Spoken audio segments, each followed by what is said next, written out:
नमस्कार दोस्तों, stock market studies में फिर से एक बार आपको बहुत-बहुत स्वागत है। तो आज मैं फिर से आपके सामने कुछ इम्पोर्टेंस कंपनी का अपडेट शेयर करने वाला हूँ। तो वीडियो को पूरा लास्ट तक देखिएगा और अभी तक अपने चैनल को सब्सक्राइब नहीं किया तो ज़रूर कर लीजिएगा। कंटिन्यूअसली इन्फॉर्मेशन और अपडेट्स पाने के लिए चैनल के ऊपर बने रहिएगा। तो चलो देख लेते हैं कौन-सा कंपनी है इस वीडियो के अंदर। फर्स्ट जो कंपनी है उसका नाम है मेजेगन डक।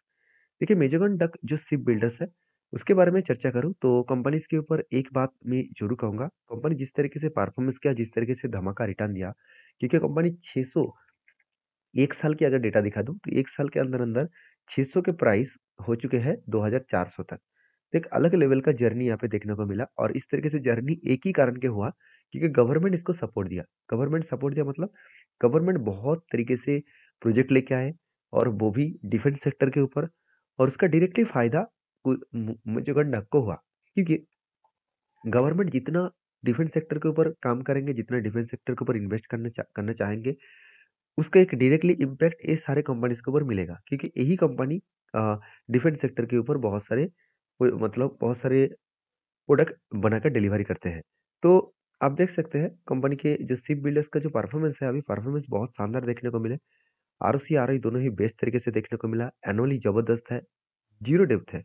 प्रोमोटर के पास होल्डिंग 84.8% के आसपास है। इस बात मुझे थोड़ा-सा वीकनेस लगा, क्योंकि सेबी के रूल्स के हिसाब से 75% के ऊपर होल्डिंग किसी भी कंपनीज़ के ऊपर नहीं होना चाहिए और प्रोमोटर होल्डिंग्स यहाँ पे कितना है? 84.8% के आसपास। तो कंपनी के जो प्रोमोटर होल्डिंग है, वो ज़्यादा है, एटलीस्ट 10% ज़्यादा है, तो 10% का होल्डिंग्स आज नहीं तो कल उसको बेचना पड़ेगा। जब बेचेंगे तो ओएफएस के माध्यम से बेचना पड़ेगा, तब शेयर में करेक्शन देखने को मिल सकता है। अभी देखिए कंपनी के ऊपर एक बहुत बड़ा अपडेट आया। वो अपडेट क्या है? आप खुद ही देख लीजिए। यहाँ पे देख सकते हैं मेजरगन डक शेयर सोर्स 5% मतलब 5% का यहाँ पे ग्रोथ देखने को मिला। Rupees 1145 crore order from the ONGC. मतलब ओएनजीसी से कंपनी के ऊपर एक बहुत बड़ा यहाँ पे ऑर्डर मिल चुके हैं। तो देखिए मेजरगन डक को लगातार ऑर्डर मिलते जा रहे हैं और उस ऑर्डर के बेसिस में मेजरगन डक अलग लेवल का यहाँ पे ग्रोथ कर रहा है। तो आप ध्यान से देखेंगे तो यहाँ पे जो तेजी आया, उस तेजी के पीछे एक ही रीज़न है कि कंपनी को करीबन 1145 करोड़ के आसपास टोटल प्रोजेक्ट मिला। तो ये प्रोजेक्ट क्या है? अप्रॉक्सिमेटली 4.4 किलोमीटर के यहाँ पे जो जो सबसी जो पाइपलाइन्स है, उसके ऊपर काम करना पड़ेगा। तो कंपनीज़ के जो शिप बिल्डर्स के ऊपर ही ज़्यादा से ज़्यादा काम करते हैं, तो उसका सीज़ के मतलब समुद्र के ऊपर जो पाइपलाइन्स बिठाने का काम है, इस तरीके से प्रोजेक्ट के ऊपर काम कर रहा है। तो इस कंपनी का ग्रोथ होने का चांसेस और भी बढ़ जाएगा, क्योंकि इतने ज़्यादा बड़ा प्रोजेक्ट कंपनी को मिला है और गवर्नमेंट से तो कंटिन्यू प्रोजेक्ट कंपनी को मिलते ही जा रहा है। कितना कंपनी का करंट सिचुएशन में प्रोजेक्ट है वो देख लीजिए। कंपनी का टोटल यहाँ पे ट्रेड रिसीव हुआ है इस बार 950 करोड़ के आसपास। जो एक टाइम 200-250 करोड़ के आसपास ट्रेड रिसीव हुआ था, आज वो 1000 करोड़ तक पहुँच चुके हैं।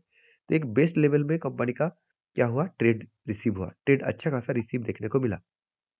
अभी इस कंपनी के ऊपर एज़ ए इन्वेस्टर इन्वेस्टर मतलब प्रोमोटर से लेकर एफआईडीएस पब्लिक हर किसी के पास इस कंपनी के इन्वेस्टमेंट देखने को मिलेगा और पब्लिक के पास भी अच्छा खासा होल्डिंग्स है और प्रोमोटर के पास भी अच्छा खासा होल्डिंग्स है। और यहाँ पे ज़्यादा होल्डिंग्स एफआईएस और डीएस के पास भी होना चाहिए था, मगर एफआईएस डीएस ने ज़्यादा होल्डिंग इसलिए नहीं उठा पाए, क्योंकि प्रोमोटर जब तक माल नहीं बेचेंगे तो वो होल्डिंग को ज़्यादा उठा नहीं पाएंगे। तो कंपनी के सब सब कुछ ठीक ठाक देखने को मिलेगा। क्वार्टरली रिजल्ट भी आपको बेस्ट तरीके से ग्रोथ होता देखने को मिलेगा। 3 डिजिट से कंपनी 4 डिजिट तक कंपनी पहुँच चुके हैं। तो अलग लेवल का यहाँ पे कंपनी का ईयर ऑफ ईयर बेसिस में प्रॉफिट ग्रोथ दिखेगा। तो इसीलिए कंपनी के ऊपर जो टेक्निकली चार्ट पैटर्न्स बना, आप देखेंगे तो कंपनी के ऊपर क्या पैटर्न बना, यहाँ पे देख सकते हैं।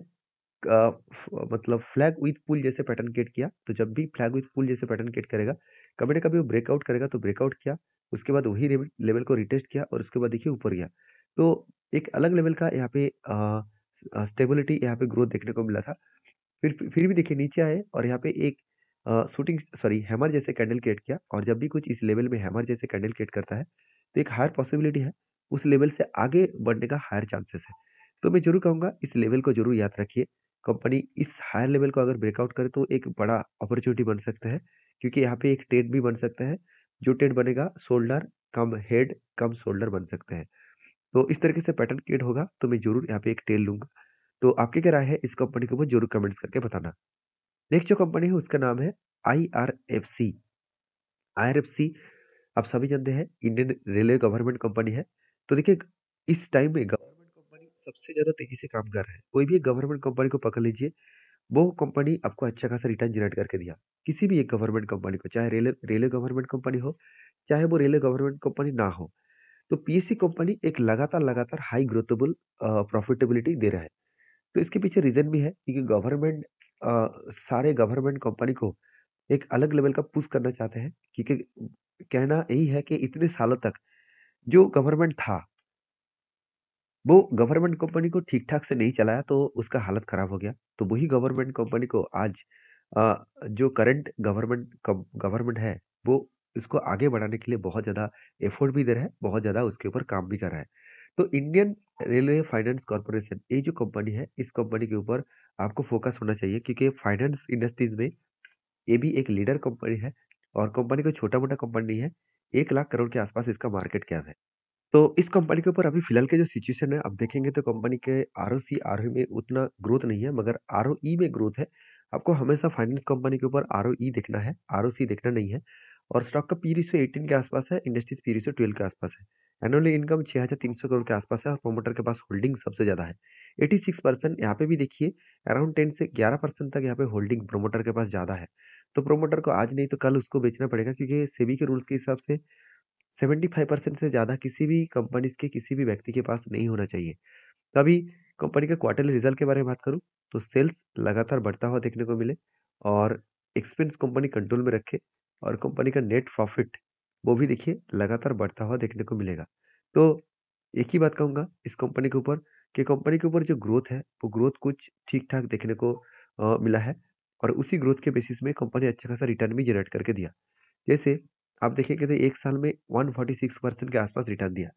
ऐसे नहीं कि सिर्फ कंपनी रिटर्न दे दिया, कंपनी का सेल्स का ग्रोथ, प्रॉफिट का ग्रोथ और रिटर्न ऑफ इक्विटी सब कुछ आपको बेस्ट तरीके से दिखेगा। तो जब हर पैरामीटर्स बेस्ट है, तो कंपनी रिटर्न क्यों नहीं देंगे? रिटर्न तो ज़रूर देगा।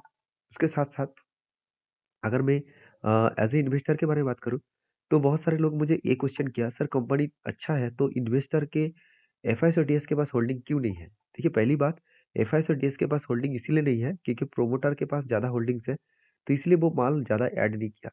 क्योंकि वो जानते हैं इस कंपनी आज नहीं तो कल ओएफएस लेके आएँगे और ओएफएस लेके आएँगे मतलब बिग क्रैश देखने को मिलेगा। अभी ओएफएस होता क्या है? ऑफर फॉर सेल है। मान के चलिए आज कंपनी का प्राइस कितना है? ये मैं एक एग्ज़ाम्पल दे रहा हूँ। मान के चलिए 83 जब मैं वीडियो बना रहा हूँ इसका प्राइस है 83। तो 83 प्राइस चल रहा है और कंपनी कल जाके बता दिया कि चलो मेरा 11% शेयर मैं बेचना चाहूँगा। तो 11% शेयर मतलब बहुत बड़ा यहाँ पे क्रैश होने वाला है क्योंकि अट 83 चल रहा है और कंपनी ये बताएँगे कि मैं ओएफएस लेके आ रहा हूँ, ऑफर फॉर सेल देना चाहता हूँ कि चलो मेरा शेयर खरीदारी कर लो, मैं आपको 70 में शेयर दे दूँगा। तो ₹80 का शेयर अगर 70 में मिलेगा तो सोचिए कितना बड़ा क्रैश होगा और कितना परसेंटेज का लॉस होगा। तो उसी के चलते है इंस्टीट्यूशन ने अभी तक होल्डिंग को ऐड नहीं किया। तो इस बात को आपको याद रखना होगा। तो इसीलिए शायद मुझे लगता है डिलीवरी का परसेंटेज भी थोड़ा-थोड़ा करके वीक होता जा रहा है। क्योंकि आज चार्ट पैटर्न एकदम लाइफ टाइम हाई के आसपास है। तो मैं इंतज़ार कर रहा हूँ यहाँ पे एक पैटर्न बनने का। तो मुझे लगता है यहाँ पे कफ विथ 100 पैटर्न्स क्रिएट होगा और उसके बाद अगर ब्रेकआउट होगा तो एक अच्छा खासा मोमेंटम देखने को मिल सकता है। बाकी इस कंपनी के ऊपर आपकी क्या राय है? ज़रूर कमेंट्स करके बताना। तो नेक्स्ट जो कंपनी है उसके नाम है बर्जर पेंट। तो देखिए बर्जर पेंट के बारे में बात करूँ तो इस कंपनी देखा जाए तो एक ऐसे कंपनी है जिस कंपनी के बारे में हमेशा मैं चर्चा करता रहूँगा क्योंकि बर्जर पेंट इंडिया के सेकंड लार्जेस्ट कंपनी है। देखिए जो लोग सोच रहे हैं कि एशियन पेंट बहुत बड़ा हो चुके हैं, तो चलो एक बार दिखा देता हूँ। एशियन पेंट का मार्केट कैप कितना है? 3 लाख करोड़ के आसपास, तो बहुत बड़ा हो चुके हैं। तो बाकी जितने सारे पेंट्स कंपनी है सबको एक साथ भी मतलब जोड़ा जाए तो भी एशियन पेंट के आसपास पहुंच नहीं पाएंगे, इतना बड़ा हो चुके हैं। तो कहने का मतलब है कि जो जो जो कंपनी फर्स्ट हो चुके हैं ऑलरेडी ऑलरेडी बहुत आगे चल चुके हैं तो उसके ऊपर तो निवेश आप कर ही सकते हैं, मगर उस कंपनी का ग्रोथ होने का चांसेस ज़्यादा है जो सेकंड है, जो थर्ड है, जो फोर्थ है, क्योंकि वो कंपनी बहुत तेजी से ग्रोथ करने का कोशिश करेगा, बहुत आगे बढ़ने का कोशिश करेगा। तो बर्जर पेंट का ग्रोथ होने का चांसेस बहुत ज़्यादा है। क्योंकि मैं एक किस्सा भी आपको सुनाया था कि पाकिस्तान में इस कंपनी को बहुत प्यार मिलता है क्योंकि इस कंपनी पाकिस्तान के एक बहुत बड़ा काम किया। वो मैं एक स्टोरी में आपके साथ शेयर किया था। अगर आपने वो वीडियो नहीं देखा तो ज़रूर कमेंट करना और जितने सारे दोस्त ने उस वीडियो को देखे थे, तो मुझे ज़रूर कमेंट्स करके येस लिख कर भेजना। तो यहाँ पे आप देख सकते हैं एशियन बर्जर पेंट के बारे में चर्चा करूँ तो इस कंपनी के ऊपर 2 खासियत मुझे पॉइंट्स अच्छा लगा। कंपनी के क्वार्टरली रिजल्ट में आपको कंपनी में सेल्स में कुछ कमियाँ देखने को नहीं मिलेगा। एक एवरेजली सेल्स दिखेगा और प्रॉफिट भी अच्छा खासा देखने को मिलेगा। हाँ, मान ही लेता हूँ कंपनी का जो क्वार्टर ऑफ क्वार्टर बेसिस है, क्वार्टर ऑफ क्वार्टर बेसिस में कंपनी की जो प्रॉफिटेबिलिटी है, वो कंपनी के ऊपर वीकनेस होता हुआ देखने को मिले। मतलब एस्टीमेट जो है वो डाउन होता देखने को मिले। मगर ईयर ऑफ ईयर बेसिस में कंपनी का जो एस्टीमेट है, वो अच्छा खासा बढ़ता हुआ देखने को मिला है।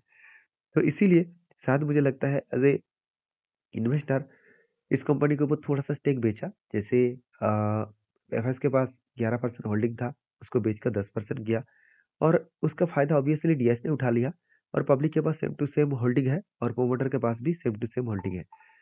तो इस कंपनी के ऊपर एक ही बात मैं कह सकता हूँ कि मैं इस कंपनी के ऊपर बहुत पहले से निवेश करके रखा हूँ। मैं लॉन्ग टर्म के लिए ज़रूर इस कंपनी को कंटिन्यू करूँगा, क्योंकि बर्जर पेंट जैसे कंपनी को आगे बढ़ने में कोई नहीं रोक पाएगा, क्योंकि इस कंपनी पेंट इंडस्ट्री से बिलॉन्ग करते हैं और जो लोग सोच रहे हैं कि सिर्फ पेंट इंडस्ट्रीज़ घर में ही पेंट करने के लिए यूज़ किया जाता है, ऐसे बिल्कुल नहीं।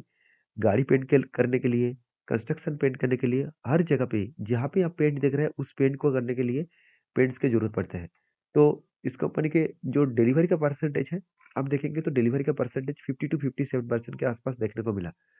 अब इसका टेक्निकली चार्ट पैटर्न्स के बारे में बात करूँ, तो कप विथ हैंडल पैटर्न्स बना, 1 नहीं, 2 नहीं, 3-3 पैटर्न्स क्रिएट हुआ और फाइनली यहाँ पे क्या हुआ, ब्रेकआउट हुआ और यहाँ पे क्या हुआ, ब्रेकआउट कन्फर्मेशन भी हो चुके हैं।